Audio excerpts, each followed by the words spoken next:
O sol aqui em Natal não perdoa a pele, nem a alma. Nasci sob este mesmo céu, de um azul doente, um azul que promete o mar, mas só entrega a fornalha dos canaviais. Meus dias começam antes da primeira luz, com o cheiro de melaço azedo e terra úmida invadindo a senzala, um aroma que se tornou o próprio hálito da nossa existência. O ar é pesado, denso de umidade e de palavras que morrem na garganta antes de virarem som. Aprendemos desde cedo que o silêncio é uma armadura, frágil, mas a única que nos é permitida. Cada manhã, o capataz grita nossos nomes como se fossem pragas, e nós nos erguemos, corpos moídos por um sono que nunca descansa, para servir a uma ordem que nos esmaga com a naturalidade com que a cana cresce. Somos parte desta terra, não como filhos, mas como o próprio adubo que a alimenta com o nosso suor e, por vezes, com o nosso sangue. A casa grande se ergue no alto da colina como um fantasma branco, imaculada e soberba. Suas paredes caiadas refletem o sol com uma arrogância que cega, prometendo uma paz que só existe para os que vivem dentro de sua sombra protetora. De longe, parece um santuário de ordem e de beleza, com suas janelas altas e varandas de madeira nobre. Mas para nós, que limpamos seu chão e servimos suas mesas, ela é uma prisão de outro tipo. Seus corredores são frios mesmo no calor mais sufocante, e o silêncio que reina ali dentro é diferente do nosso. É um silêncio de segredos, de tristezas abafadas em lenços de seda, de uma solidão que o luxo não consegue preencher. Vejo a brancura da casa e só enxergo a escuridão que ela projeta sobre nós, um contraste eterno entre a vida que eles possuem e a que nos foi roubada. O som que define este lugar não é o canto dos pássaros ou a voz do vento, mas o ranger incessante do engenho. É uma música constante e brutal, uma moenda que não tritura apenas a cana, mas também nossos dias, nossas forças, nossos sonhos. O barulho entra pelos ouvidos e se instala nos ossos, um lembrete perpétuo de nossa função. A ele se junta, em dias ruins, o estalo seco do chicote no pelourinho, um som que rasga o ar e faz todos os músculos se contraírem, mesmo os de quem está longe. E há também os cânticos noturnos, vozes que se erguem da senzala, melodias tristes que falam de uma terra distante, de deuses esquecidos e de uma liberdade que só conhecemos em lendas. Esses sons compõem a sinfonia da nossa desgraça, uma ópera de dor que só nós conseguimos ouvir em sua plenitude. O Coronel Alencar é o regente desta orquestra macabra. Ele não precisa gritar para ser temido, sua presença basta. Seus passos no assoalho da varanda são como trovões distantes, anunciando uma tempestade que pode ou não cair sobre nós. Ele caminha por suas terras com o orgulho de um rei, seus olhos cinzentos medindo tudo como se fosse sua propriedade inquestionável, o que de fato somos. Sua crueldade não é impulsiva, mas metódica, fria como o aço de sua bengala. Ele a enxerga como uma ferramenta necessária para manter a ordem, para garantir que a engrenagem do lucro continue girando, lubrificada com nosso medo. Para ele, não somos homens ou mulheres, mas peças de um mecanismo complexo. E peças defeituosas, como ele gosta de dizer, devem ser consertadas com rigor ou simplesmente descartadas, jogadas fora para que não comprometam a máquina. Sua esposa, a sinhazinha Isabel, é a peça mais bela e frágil de sua coleção. Chegou do Rio de Janeiro como um pássaro exótico, com seus vestidos de babados e seus livros de capa dura. No início, havia um brilho de curiosidade em seus olhos, uma vivacidade que o ar deste lugar foi pouco a pouco apagando. Agora, ela se move pela casa como uma sombra, uma boneca de porcelana trancada em uma vitrine. Seu silêncio é carregado de uma melancolia que me comove e assusta. Vejo-a passar horas na estufa, cuidando de suas orquídeas, as únicas criaturas com quem parece conversar de verdade. Ela é prisioneira como nós, embora sua jaula seja dourada e suas correntes invisíveis. Seu sofrimento é mudo, mas seus olhos por vezes gritam um desespero que reconheço como um espelho do meu próprio, ainda que de mundos tão distantes. Entre nós há Amari. Ele não nasceu aqui, foi trazido de outra fazenda e carrega no olhar a memória de um fogo que tentaram apagar. Ele é diferente. Trabalha com uma concentração que beira a prece, seja na carpintaria ou consertando as cercas. Seu corpo é forte, marcado pelo trabalho duro, mas há uma dignidade em seus gestos que o coronel não consegue quebrar. Ele fala pouco, mas observa tudo. Seus olhos parecem ver através das aparências, enxergando a podridão sobre a casca da ordem. Sinto nele uma quietude perigosa, a calma que antecede a tormenta. Ele sobreviveu a algo terrível, todos nós sabemos, e essa sobrevivência o tornou um homem de silêncios profundos, um homem que guarda dentro de si um oceano de dor e talvez de fúria contida, esperando a maré certa para transbordar. Nossa rotina é um círculo sem fim, ditado pelo sol. Acordamos na escuridão, comemos o pouco que nos dão e marchamos para os campos ou para os ofícios. O dia é uma longa batalha contra o calor, a exaustão e o olhar vigilante do feitor. As mãos sangram no corte da cana, as costas vergam sob o peso dos fardos. Não há espaço para pensamentos, apenas para o movimento repetitivo que nos transforma em autômatos de carne e osso. O corpo se torna uma ferramenta alheia, que dói, que cansa, que falha. Ao fim do dia, retornamos à senzala, cobertos de fuligem e suor, para mais uma refeição parca e um sono povoado por pesadelos. Não há amanhã, apenas a repetição do hoje. É uma morte lenta, em prestações diárias, que nos rouba a humanidade pedaço por pedaço, até que reste apenas o invólucro. Na semana passada, levaram o jovem Tobias ao Pelourinho por ter deixado um dos cavalos escapar. O som do chicote cortando sua pele ecoou pela fazenda inteira, uma lição para todos nós. Fomos obrigados a assistir, a ver o sangue escorrer por suas costas, a ouvir seus gritos se transformarem em gemidos e, por fim, em um silêncio que era ainda mais assustador. O coronel Alencar observava tudo da varanda da Casa Grande, o rosto impassível, como se assistisse a um espetáculo teatral. Nesses momentos, o medo se torna palpável, uma névoa fria que nos envolve e nos sufoca. Entendemos que nossas vidas não valem nada, que podem ser ceifadas por um capricho, por um erro, por um simples olhar torto. A violência não é um acidente neste lugar, ela é a linguagem oficial, a única que o poder conhece e a única que somos forçados a entender. Quando a noite cai, a separação entre os dois mundos se torna ainda mais nítida. A Casa Grande se ilumina com candelabros, suas janelas derramando uma luz dourada sobre os jardins bem cuidados. De lá de dentro, às vezes escapa o som de um piano, uma melodia delicada que parece zombar do nosso sofrimento. Na senzala, a escuridão é quase total, quebrada apenas pela chama fraca de uma ou duas lamparinas a óleo. O ar fica mais frio e os sons que ouvimos são os de corpos cansados se ajeitando nas esteiras, o choro abafado de uma mãe que perdeu o filho, o sussurro de preces a santos e orixás.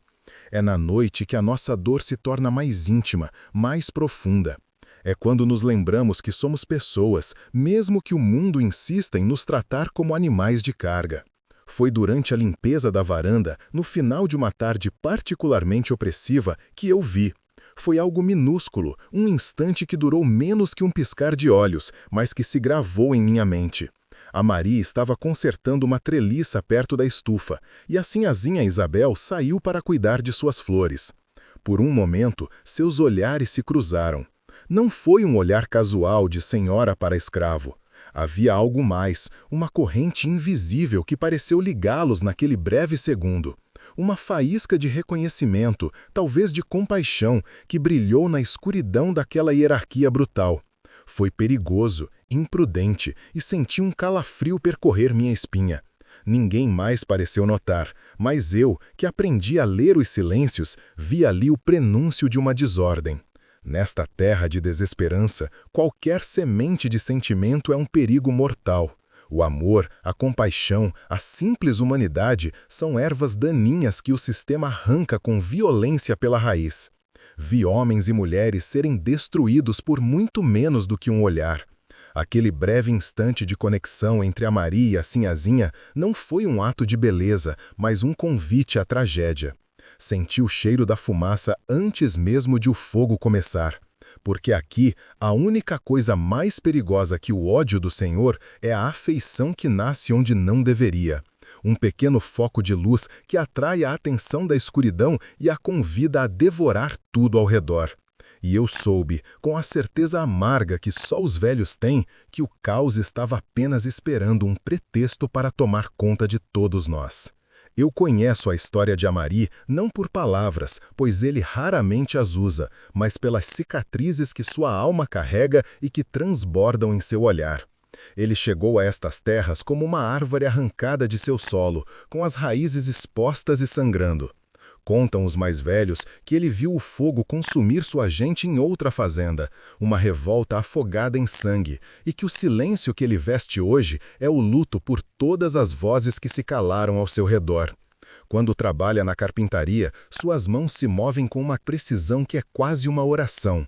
Ele transforma a madeira bruta em algo útil, belo, como se buscasse na ordem da matéria uma paz que lhe foi negada no mundo dos homens. Nele, a submissão é uma máscara, uma casca grossa que protege um núcleo de brasa viva, uma memória de liberdade que se recusa a virar cinza, mesmo sob o peso constante da nossa realidade. Seu ofício lhe permite uma circulação que a nós, os do campo, é vedada. Ele conserta as porteiras, repara os móveis da casa grande, e é nesse trânsito perigoso que sua dignidade se torna mais visível e, portanto, mais arriscada. Ele não curva a cabeça mais do que o necessário, não oferece o sorriso servil que o feitor exige. Seus olhos encontram os dos senhores com uma firmeza que beira a insolência, uma calma que desarma a crueldade por um instante. Para o coronel, essa quietude é um desafio mudo, uma afronta que ele ainda não soube como punir sem admitir que vem Amari mais do que uma simples ferramenta.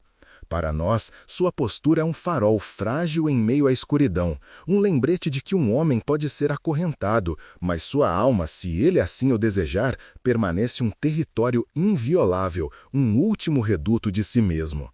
Então há a sinhazinha Isabel, a flor mais triste do jardim do coronel. Lembro-me de sua chegada, um vislumbre de cores e risos em meio ao cinza de nossos dias. Seus vestidos eram como pétalas de flores exóticas, e seus olhos traziam a luz de uma cidade distante, uma cidade onde, diziam, as mulheres liam livros e passeavam em carruagens abertas. Mas esta terra tem o dom de murchar tudo o que é delicado. O sol inclemente que queima nossa pele parece ter desbotado a vivacidade de sua alma. Agora, ela vaga pelos corredores da casa grande como um espectro elegante, sua beleza emoldada por uma solidão tão palpável que quase se pode tocá-la. Sua jaula é feita de seda e ouro, mas as grades são tão sólidas quanto as de ferro que nos prendem na senzala. Seu casamento é o segredo mais mal guardado da fazenda. Ninguém fala, mas todos sabem. Vemos a forma como o coronel Alencar a ignora nos jantares. O jeito como sua voz se torna lâmina de aço quando se dirige a ela em público. A ausência de qualquer calor entre os dois.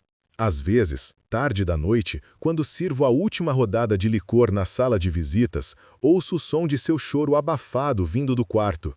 Um soluço fino e contido, como de um animal ferido que sabe que não pode fazer barulho para não atrair o predador. Ela é uma propriedade, assim como nós. Mas sua serventia é outra, gerar um herdeiro e ser o adorno perfeito para o poder de seu marido. Seu sofrimento é silencioso, aristocrático, mas é um sofrimento que eu reconheço, pois a dor, no fim, fala uma língua universal que todos os prisioneiros compreendem. O coronel Alencar é o arquiteto de toda essa dor. Ele não é um homem, mas uma força da natureza, como a seca ou a enchente.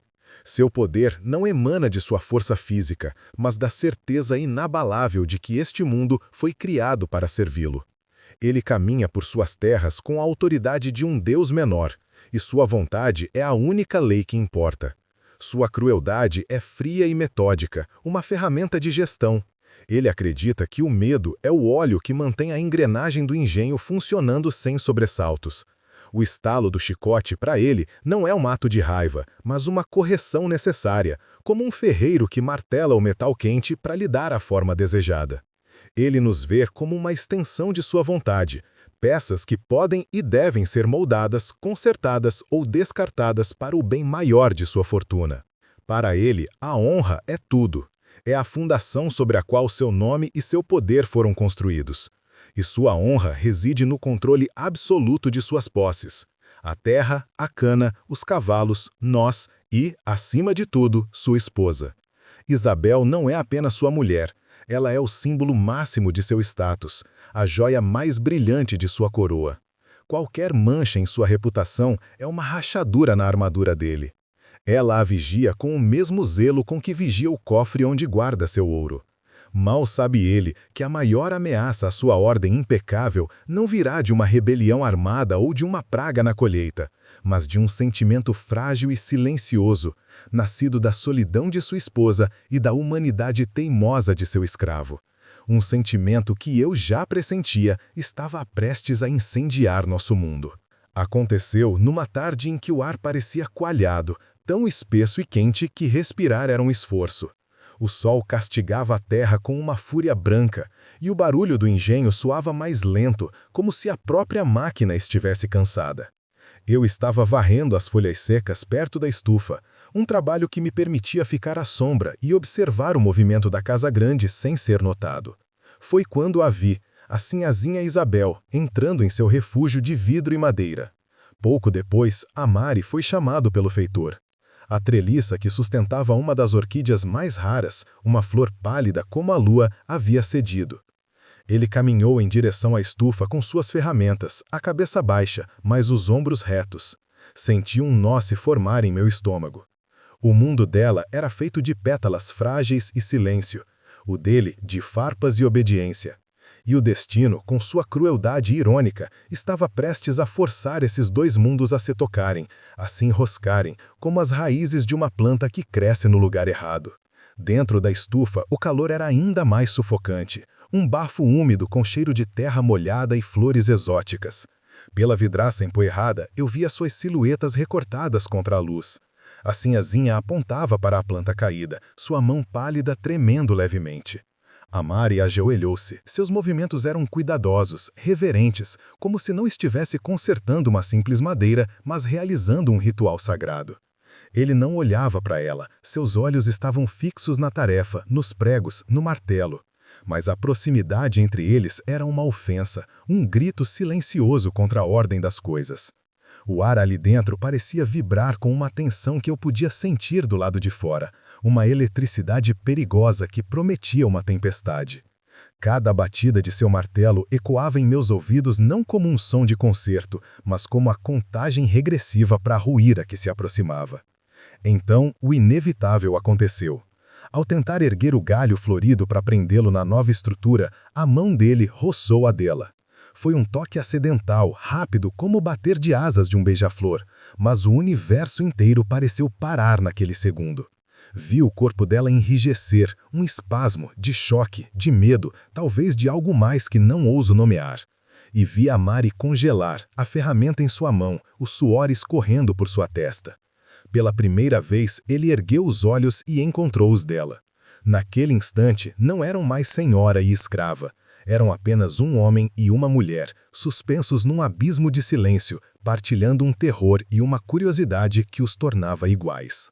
O mundo, com suas regras, seus chicotes e suas hierarquias, desapareceu, deixando apenas a verdade perigosa daquele contato, uma centelha que acabara de nascer no paiol de pólvora de nossas vidas.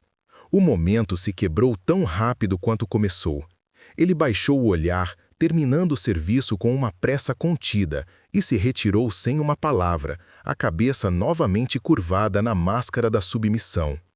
Ela permaneceu imóvel por um longo tempo, a mão pousada sobre o local onde ele a tocara, como se sentisse a queimadura daquele contato proibido. Fiquei ali, fingindo varrer as mesmas folhas, o coração batendo descompassado no peito. Quando a noite começou a cair e eu já me preparava para voltar à senzala, vi algo que me gelou o sangue.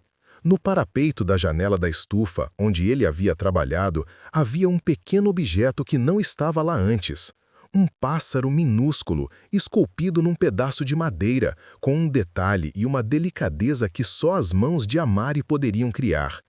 Ele não havia apenas consertado a treliça, ele havia deixado uma parte de sua alma para trás, uma confissão muda. Aquele pequeno pássaro de madeira era mais perigoso que uma faca.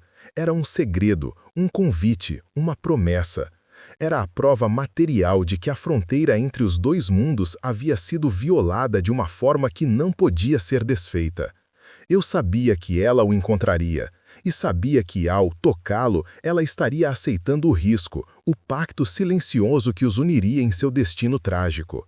Olhei para a casa grande, cujas luzes começavam a acender, parecendo mais arrogante e frágil do que nunca. Olhei para a escuridão que engolia os canaviais e soube, com a certeza dos condenados, que o pássaro não era um símbolo de liberdade. Era o arauto da desgraça, a primeira peça a tombar num jogo que levaria todos nós, sem exceção, para o fundo do poço. O caos não estava mais à espreita, ele acabara de ser convidado a entrar. Nos dias que se seguiram, a estufa se tornou um santuário de silêncio e medo. Eu via a sinhazinha Isabel ir até lá com mais frequência, não apenas para cuidar de suas flores, mas para tocar o pequeno pássaro de madeira que agora repousava escondido entre as folhas de uma samambaia. Ela o segurava na concha da mão, os dedos pálidos traçando as linhas delicadas da escultura, o rosto um misto de assombro e terror. Aquele objeto, nascido das mãos de um homem que não deveria ter alma para a arte, era a prova viva de uma humanidade que o sistema se esforçava por negar. Para ela, imagino, era como segurar uma brasa acesa. Aquecia a solidão de suas mãos, mas ameaçava queimar tudo o que ela conhecia, tudo o que a protegia e aprisionava.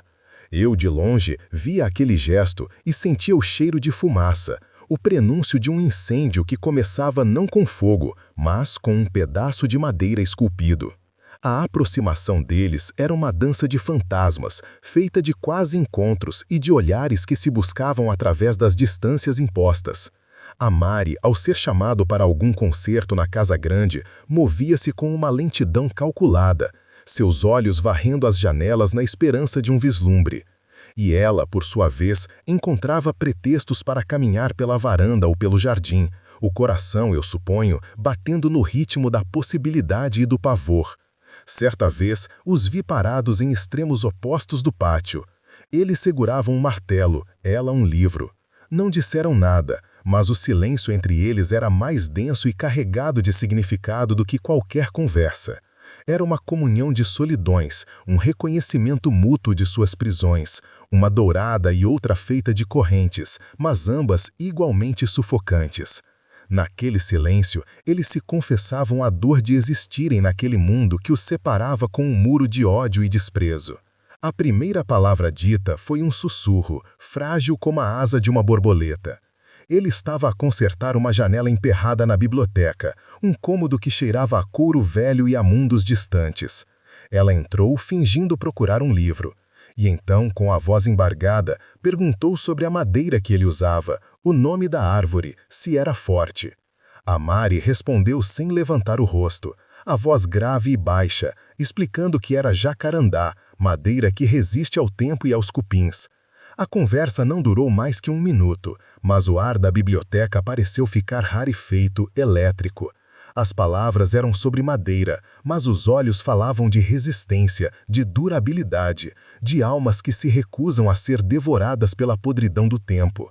Eu, que limpava o corredor do lado de fora, ouvi aquele diálogo banal e entendi que eles haviam acabado de construir a primeira viga de uma ponte perigosa sobre o abismo que os separava. A estufa tornou-se o palco desses encontros furtivos. Era o único lugar onde ela podia estar sem levantar suspeitas e onde ele podia ser chamado para pequenos reparos nas estruturas de madeira. Ali, em meio ao calor úmido e ao perfume doce e enjoativo das orquídeas, eles trocavam frases curtas, fragmentos de suas vidas. Ela falava da chuva no Rio de Janeiro, da saudade do mar, uma melancolia que ele parecia entender sem precisar de explicações. Ele, por sua vez, nunca falava de sua dor, das chamas que consumiram seu passado. Em vez disso, contava sobre as estrelas, sobre como aprender a ler suas posições no céu para saber as estações, um conhecimento que era seu único mapa, sua única herança. Eram conversas sobre água e céu, sobre coisas que não podiam ser aprisionadas, elementos que representavam a liberdade que ambos, de formas diferentes, não possuíam. Foi ali, naquele refúgio de vidro, que ela ousou confessar um pedaço de sua alma. Com a voz trêmula, falou dos livros que lia, de heroínas que viajavam e amavam livremente, e de como aquelas histórias eram ao mesmo tempo um consolo e uma tortura. Ela descreveu a solidão da casa grande como um frio que nem o sol de Natal conseguia aquecer, um silêncio que ecoava em sua cabeça até se transformar em grito. Ao falar, ela não era mais a Sinhazinha, a esposa do coronel.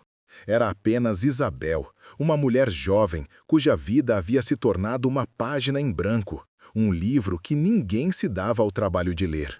A Maria ouvia, imóvel, a cabeça levemente inclinada, e em seus olhos havia uma compaixão tão profunda e perigosa que parecia oferecer a ela um espelho onde, pela primeira vez, ela via seu próprio sofrimento refletido. Ele não respondeu com palavras de consolo, pois sabia que palavras eram inúteis e arriscadas. Em vez disso, em um de seus encontros seguintes, ele lhe mostrou a palma de sua mão. Havia ali uma cicatriz antiga, com a forma de uma estrela disforme. Ele apenas disse, fogo, e naquela única palavra contou a ela toda a sua história. A história da fazenda queimada, da família perdida, da sobrevivência que era uma maldição. Aquela palavra continha toda a dor, todo o trauma que ele carregava em seu silêncio. Foi uma troca de feridas. Ela lhe ofereceu a dor de uma alma vazia. Ele lhe mostrou a dor de um corpo e de um espírito marcados para sempre. Naquele instante, a curiosidade que os unia se transformou em algo mais profundo. Uma necessidade mútua de testemunhar a dor um do outro, de validar a existência um do outro em um mundo que os invalidava a cada respiração. O perigo, que sempre fora uma sombra, começou a ganhar corpo, a respirar em suas nucas. Certa tarde, enquanto conversavam na estufa, a voz do feitor soou perto demais, gritando ordens para outros escravos. Vi o pânico nos olhos dela, a forma como seu corpo se encolheu procurando uma sombra onde se esconder. A Marie, por outro lado, permaneceu calmo, mas sua calma era a de uma fera encurralada. Com um gesto rápido, ele pegou uma ferramenta e começou a martelar um prego solto, o som do trabalho servindo de disfarce para o som de seus corações acelerados. O feitor passou pela porta da estufa, lançou um olhar desconfiado para dentro e seguiu seu caminho. Quando o som de seus passos se afastou, eles permaneceram em silêncio por um longo tempo, o ar pesado com o cheiro do medo e da sorte. Aquele quase flagrante não os afastou, ao contrário, selou o pacto de seu segredo com o cimento do perigo compartilhado. Os encontros deixaram de ser um acaso ou uma curiosidade, tornaram-se uma necessidade, o ar que eles precisavam para não sucumbir à asfixia de suas vidas. Para ela, a Marie era a única pessoa que havia para além do adorno que era. Para ele, Isabel era a única que o enxergava para além da ferramenta que ele deveria ser. Eu via a transformação neles. Havia uma luz nova nos olhos dela, uma rebeldia sutil em seus gestos. E nele, por vezes, eu vislumbrava um lampejo do homem que ele era antes do fogo. Um homem capaz de sorrir, ainda que fosse um sorriso triste, que morria antes de chegar aos lábios. Eles estavam construindo um mundo minúsculo, frágil, apenas para os dois. Um refúgio precário no coração do inferno. E eu sabia que quanto mais forte e necessário aquele refúgio se tornasse, mais espetacular e devastadora seria sua destruição quando o inferno viesse reclamar o que era seu. A brutalidade do nosso cotidiano servia como um lembrete constante da fragilidade daquele laço. Numa manhã, logo após eu ter visto Isabel deixar uma fruta fresca escondida para a Marie perto da carpintaria, o coronel Alencar ordenou que um jovem escravo fosse açoitado no pelourinho por ter derramado vinho em seu sapato. O som do chicote cortando o ar e a pele, os gritos de dor que ecoavam pelo vale, eram a verdadeira linguagem daquele lugar. Vi a Marie, que era obrigado a assistir à punição como todos nós, cerrar os punhos com tanta força que os nós de seus dedos ficaram brancos. Vi Isabel na janela de seu quarto levar as mãos ao rosto e se afastar, o corpo tremendo de horror e impotência. O contraste entre a ternura de uma fruta oferecida e a selvageria de um corpo sendo rasgado era a definição de suas vidas. O amor deles era uma flor crescendo na fenda de uma rocha, destinada a ser esmagada pela primeira tempestade. A comunicação entre eles evoluiu para um código de objetos, uma linguagem de símbolos que só eles entendiam. Ele lhe deixava pequenas esculturas, uma folha, uma concha, cada uma contando uma história sem palavras. Ela, em troca, deixava para ele coisas que para nós eram luxos impensáveis. Um pedaço de pão com açúcar, uma vela para que ele pudesse trabalhar em suas esculturas à noite, um retalho de linho limpo para enfaixar um corte na mão. Eram pequenos atos de cuidado, de reconhecimento, de uma intimidade que crescia a cada dia. Mas eu, que observava essa troca silenciosa, não via beleza, apenas a construção de provas para um crime que ainda não tinha nome. Eles estavam tecendo a corda com a qual seriam enforcados, cada presente um nó a mais, cada olhar uma confissão. E eu sentia, nos meus ossos cansados, que o tempo da ternura estava acabando e que o tempo do sangue estava prestes a começar.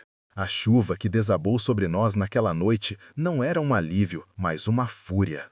O céu se rasgou com um fragor que fazia a terra tremer, e os relâmpagos iluminavam os canaviais com clarões fantasmagóricos, revelando por um segundo o esqueleto de nosso mundo. Na senzala, nos encolhemos uns contra os outros, o som da tempestade se misturando ao som de nossas preces silenciosas. Mas meu pensamento não estava ali. Estava na casa grande, onde a tormenta de fora certamente ecoava a que se formava lá dentro. Eu havia visto a Mari correr para se abrigar no galpão de ferramentas, perigosamente perto da residência principal. E sabia que a sinhazinha Isabel tinha pavor de trovões, uma fraqueza que a deixava ainda mais vulnerável em sua solidão. A natureza, com sua violência cega, estava a criar o cenário perfeito para que duas desesperanças se encontrassem na escuridão, longe de todos os olhos, exceto os de Deus e, talvez, os meus. O encontro se deu na capela, um lugar sagrado que, naquela noite, se tornou o palco de um sacrilégio nascido da mais pura humanidade. Eu não vi, mas senti, como se o vento uivante me trouxesse os sussurros daquela transgressão. Imagino-a entrando ali, buscando refúgio não em Deus, mas no silêncio de pedra daquele lugar, o cheiro de cera queimada e de flores velhas no altar. E então, a silhueta dele no umbral da porta, recortada por um relâmpago, o corpo molhado pela chuva, os olhos buscando os dela na penumbra. Não precisaram de palavras. O medo que a tempestade provocava era pequeno perto do medo que eles carregavam dentro de si, o medo de suas próprias vidas. Ali, diante de santos de madeira com olhos cegos, um escravo e uma senhora eram apenas duas almas aterrorizadas, e a proximidade de seus corpos era a única oração, o único abrigo possível contra o mundo que os esmagava. Foi ela quem deu o primeiro passo, rompendo a distância que séculos de opressão haviam construído. Sua mão, pálida e trêmula, tocou o braço dele. Um toque que era ao mesmo tempo uma súplica e uma sentença. E então, o beijo. Não foi um beijo de amor como os dos livros que ela lia, mas um beijo de afogados, um ato de desespero final antes que a água os levasse. Tinha o gosto de chuva, de lágrimas e do ferro do medo. Naquele instante, o mundo deixou de existir. Não havia mais Casa Grande nem senzala, não havia coronel nem chicote. Havia apenas a verdade crua de dois corpos se reconhecendo na escuridão. Um calor que era ao mesmo tempo salvação e condenação. O calor da pele dele contra a seda fria do vestido dela. Um universo de sensações proibidas, de texturas que não deveriam se misturar. Uma união que era a própria definição do caos. Eles se agarraram um ao outro como se a tempestade estivesse dentro deles. E talvez estivesse. Cada trovão lá fora era um eco da batida de seus corações. A consumação de seu amor não foi um ato de paixão, mas de aniquilação. Eles se entregaram àquele momento sabendo que poderia ser o único e o último. Era uma forma de morrerem juntos, simbolicamente, antes que o mundo os matasse de verdade.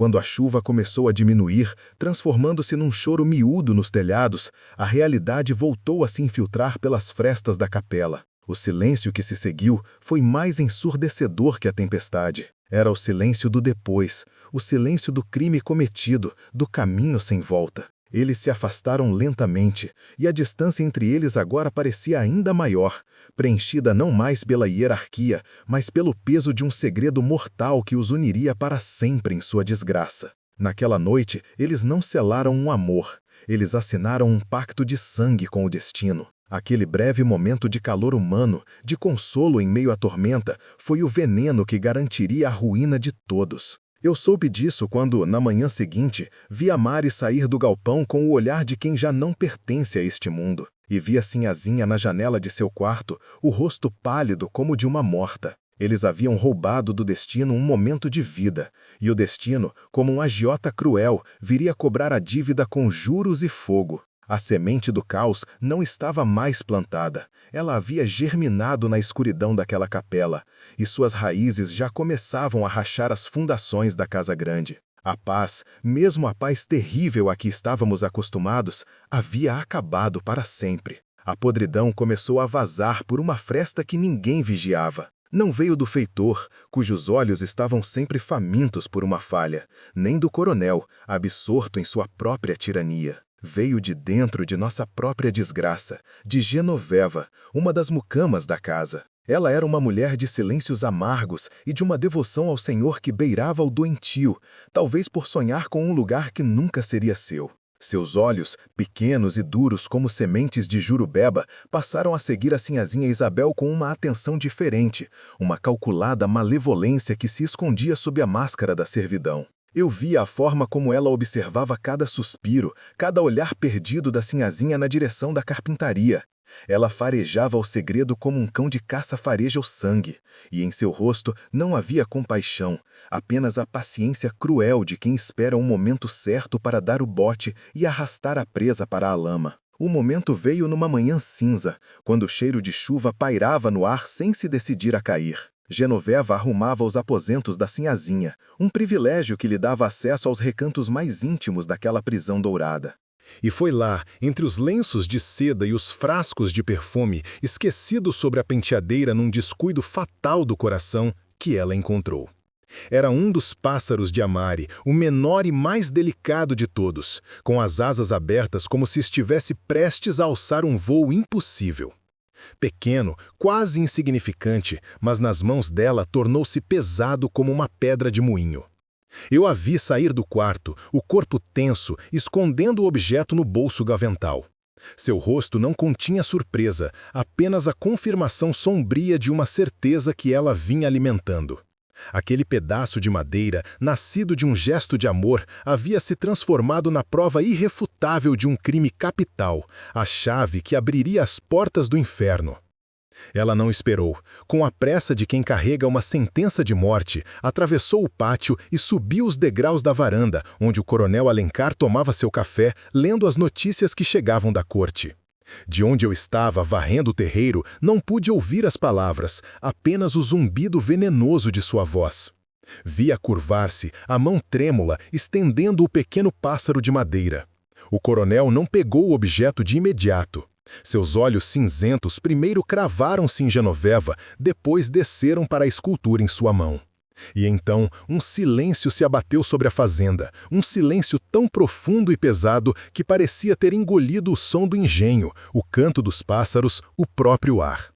Ele não explodiu em fúria. Pior, ele permaneceu imóvel, o rosto uma máscara de calma mortal, enquanto sua mão se fechava lentamente sobre o pássaro, esmagando em seu punho não apenas a madeira, mas o destino de todos nós.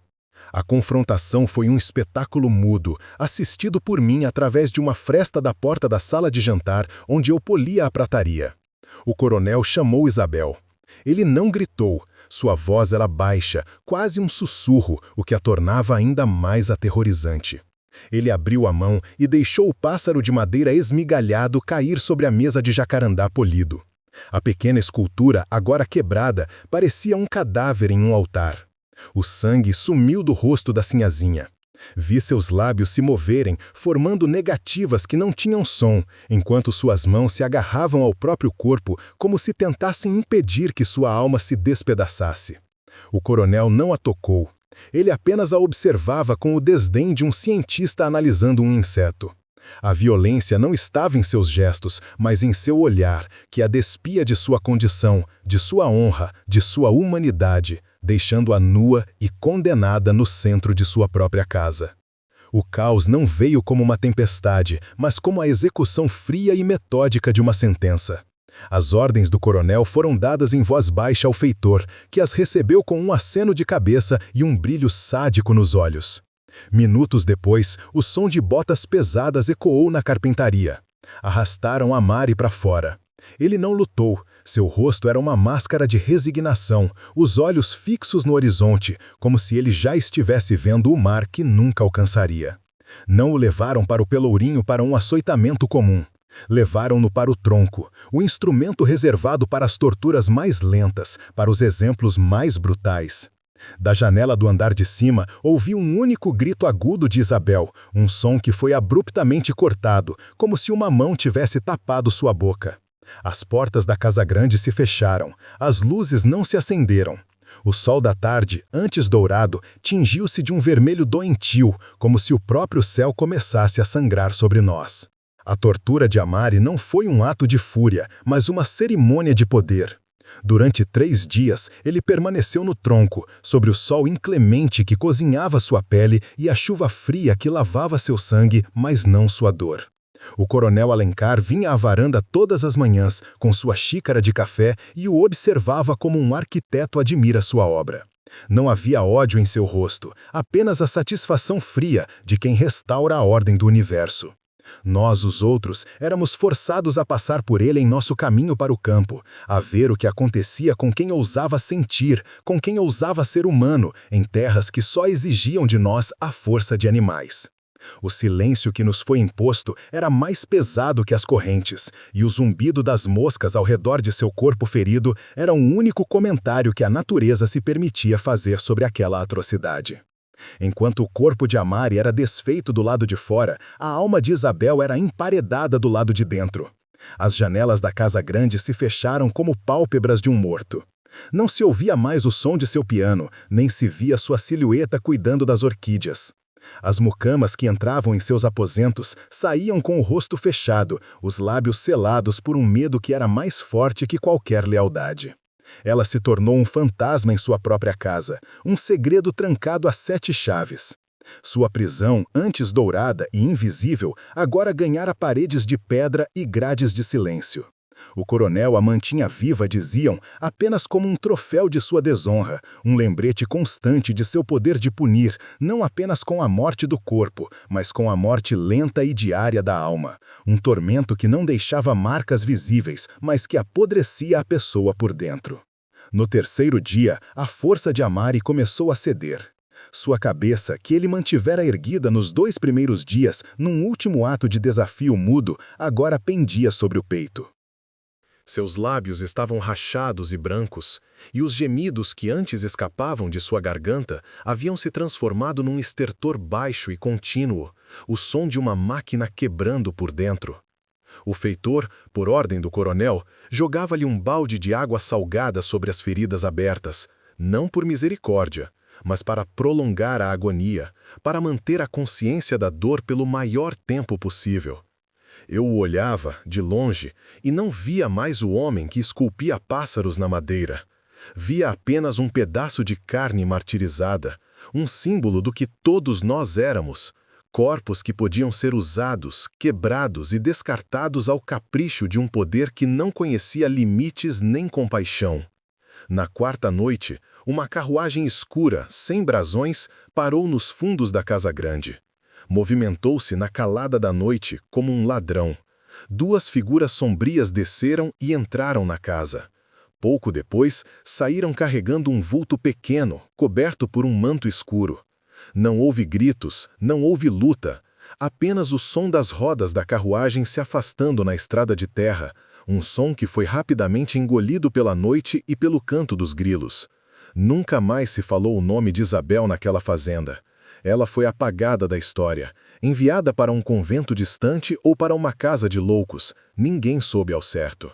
Seu destino se tornou uma lenda sussurrada, um conto de terror para lembrar a todas as outras sinhazinhas qual era o preço da desobediência. Ela, que sonhava com o mar, foi engolida por um silêncio ainda mais profundo que o oceano. Na manhã seguinte, Amari estava morto. Não houve um último suspiro que pudéssemos ouvir, nenhuma palavra final. Ele simplesmente partiu, seu corpo entregue à exaustão e à dor. O feitor o desamarrou do tronco com a indiferença de quem desata um fardo inútil e ordenou que seu corpo fosse jogado numa vala comum, longe do pequeno cemitério onde enterrávamos os nossos. Não nos foi permitido velar seu corpo, nem cantar as canções de passagem para sua alma. Ele foi negado em vida e negado na morte. Sua existência foi reduzida a um exemplo, uma mancha de sangue que a primeira chuva forte lavaria da terra. O pássaro que ele esculpira com tanto cuidado nunca voaria. Suas asas, assim como as dele, haviam sido quebradas antes mesmo que ele pudesse sonhar com o céu. A ordem foi restaurada. O engenho voltou a moer com sua fúria habitual. O chicote voltou a estalar por motivos banais e a vida retomou seu curso de desespero ritmado. O coronel Alencar voltou a caminhar por sua varanda, o rosto impassível, como se nada tivesse acontecido. Genoveva, a mucama que os traiu, ganhou um vestido novo de chita e um lugar de maior confiança na casa. Mas seus olhos carregavam agora um vazio assombrado, o fardo de quem vendeu a própria alma por um retalho de pano. Uma paz podre se instalou sobre nós, a paz dos cemitérios.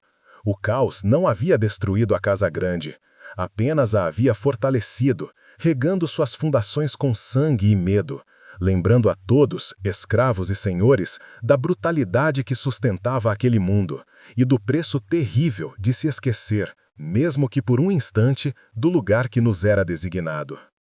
Eu envelheci nesta terra.